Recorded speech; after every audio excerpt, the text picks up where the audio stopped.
presentation, everyone. We are the Study Hub 2 and I am April Rose F. Honor. Hi everyone, I am Desi Joy Arushana. I am Chad Yuan Olili Patangan. Hi everyone, I'm Karina J. Karim. I am J. Marie Inahian.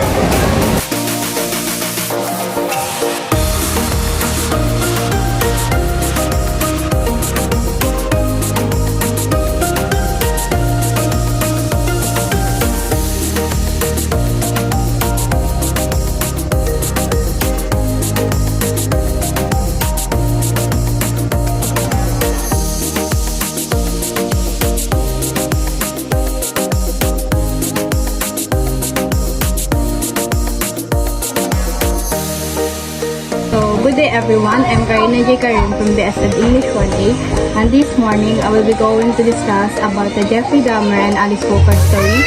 So let's begin with the Jeffrey Dahmer and Alice Walker story. So these two people have something in common but they end up with different paths. So Jeffrey Dahmer had a troubled childhood.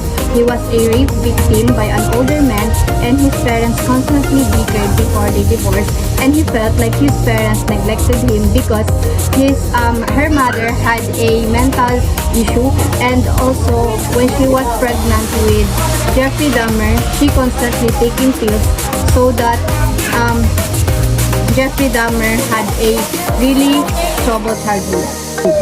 And Alice Walker, on the other hand, is a famous novelist and poet. Although she also have a troubled childhood, his brother accidentally shot her by a BB gun, and by that time she was blind in her eyes.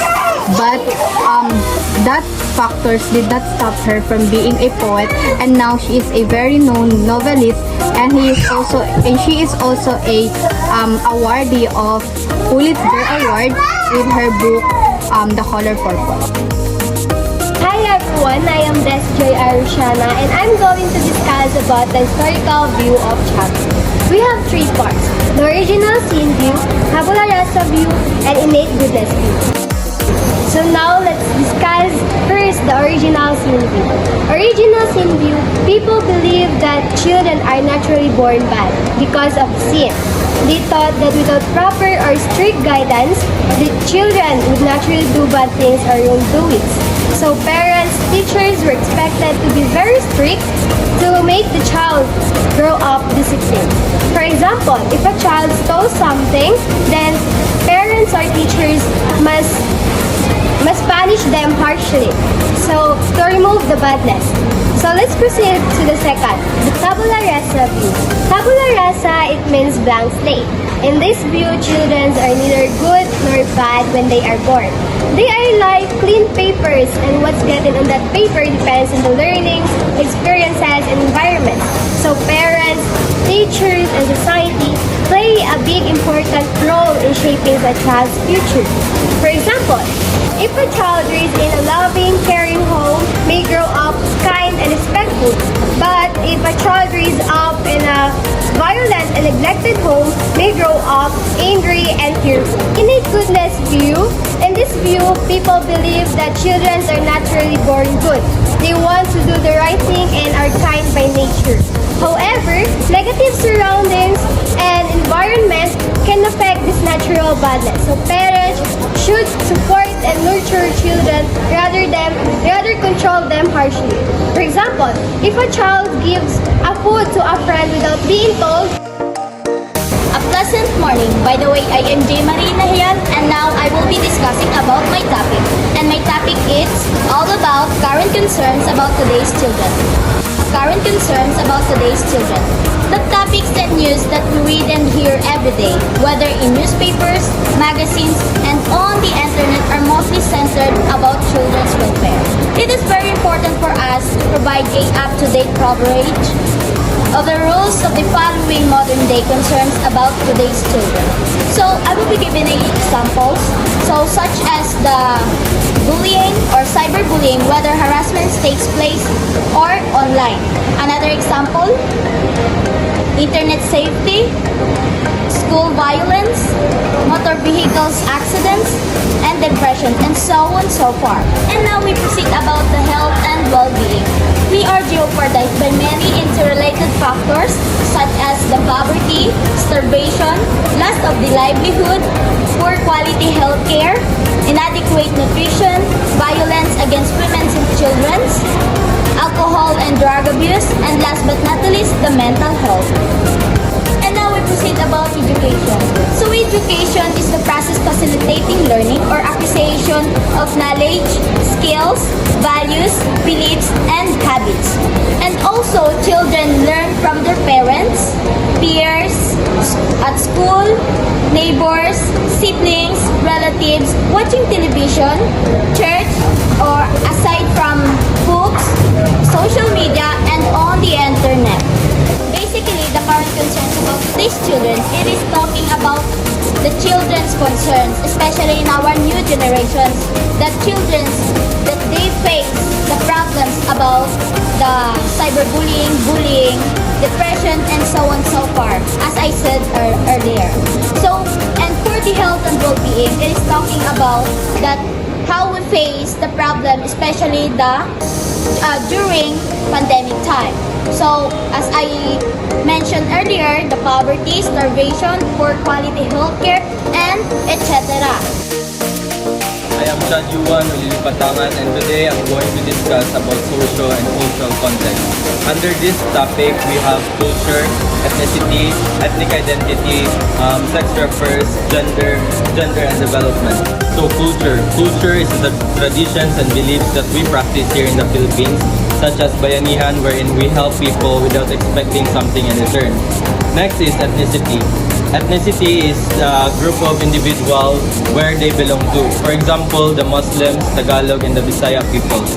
Next is ethnic identity. This is where, or I personally, where would I identify myself? For an example, me, I identify myself as a Bisaya in a Bisaya community. Next we have is gender. We all know that growing up, we only have two gender, which is male and female. But in today's generation, it evolves, it changes. Which is here we will insert the sex refers, wherein the example is the LGBTQIA community we have here in the Philippines.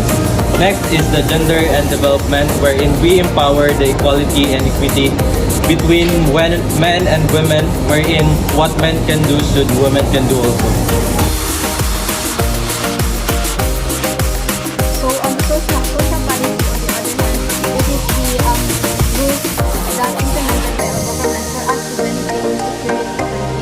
So, we have a lot of social policies, and these are, we have Republic Act 191, which is the Universal Declaration of Access, Equality, and Basic Education. We also have Republic Act 1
personal experiences.